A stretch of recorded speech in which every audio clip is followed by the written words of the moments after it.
Hey everyone, Mario again, coming at you with another episode of the Undertaker Streak-A-Thon. Got my Undertaker shirt on. It's late at night, so the atmosphere is ripe for the streak.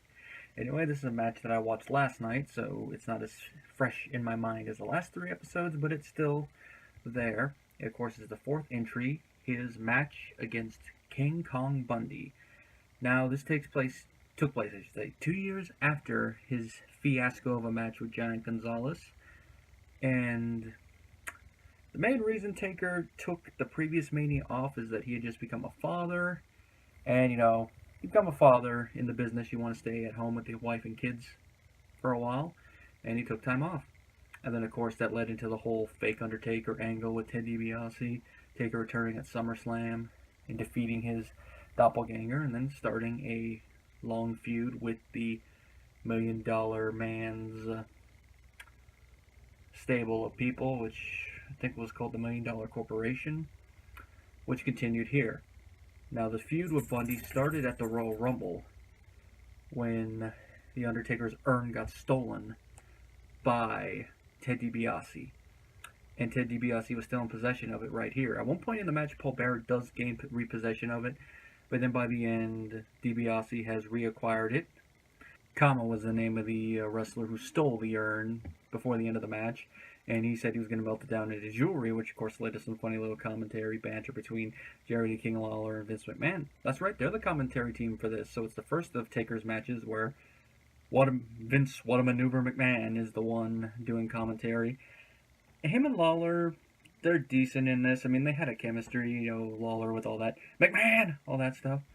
But they're no Gorilla Monsoon and Bobby Heenan. Those two just had a chemistry that is unmatched. Will you stop? They just had a back and forth that was legendary. But they do a decent job here. Now, what makes this match stand out is that this is the first of Taker's Mania matches where he has the entrance that he comes out, the lights dim, and they come back on when he does the arm thing. The previous Mania matches were either in a brightly lit arena or, in the case of the Gonzalez match, outside during the daytime, so it's kind of hard to pull that off. But then we got the Vulture with that one. With this one, we got that. The music is a little different. It's still that classic Undertaker theme, but you can tell this is a re-recorded version, and it's closer to the more modern version that we heard after WrestleMania 20.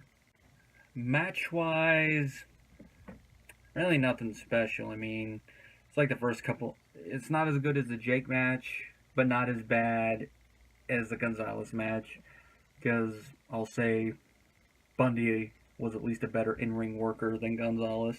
I mean, he's your typical monster heel where he's just going to go no-sell some stuff, basically squash you, if you're going to use a simple term to describe Bundy's style. And that's what his offense on Taker is. He dominates Taker for a lot of the match. Taker does get some offense in. I mean, he does do old school among some other stuff.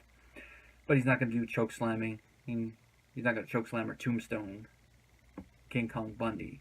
He's just not that type of guy that he's going to take a bump like that.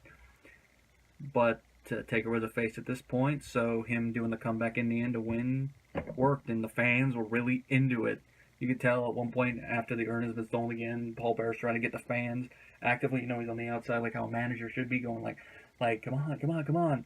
Basically, I guess you could say Taker's version of hulking up at this time. He doesn't do something like that, but, it's the same principle, him feeding off the energy of his fans. In the end, he body slams King Kong Bundy, and then pins him, and the King rests in peace.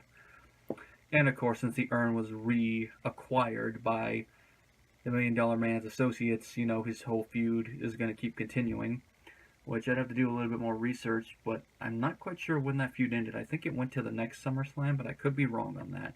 But for the purposes of this video, it doesn't really matter. It's just something to bring up because it sets the stage for why this match even happened. In the grand scheme of things, it's definitely one of the weaker streak matches, and I still continue one of the things I said in the first streak video, and that is that the early matches, other than the spectacle and the fact that it was Taker early in his career, they're not really much to run home about. I mean, the only one of these matches so far I could say is a good, leaning on great match, is his match with Jake.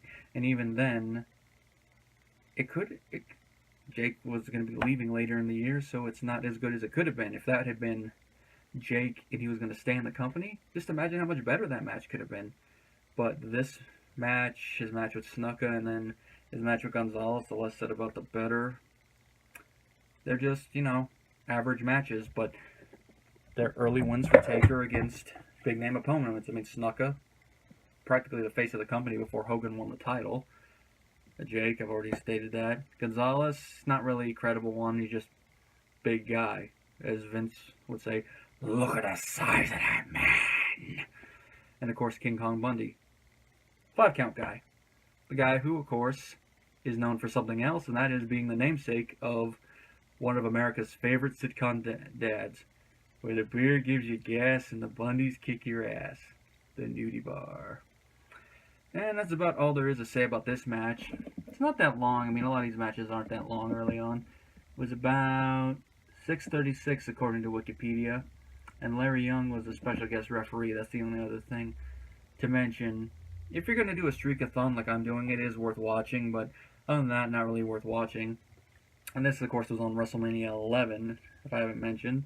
The same pay-per-view that had Lawrence Taylor and Bam Bam Bigelow as the main event, with Diesel and Shawn Michaels being the pre-main event. And let's not forget, this is the WrestleMania that at the very beginning they were hyping up all the celebrity involvement in past WrestleManias and current WrestleManias, including people like Jenny McCarthy, who, of course,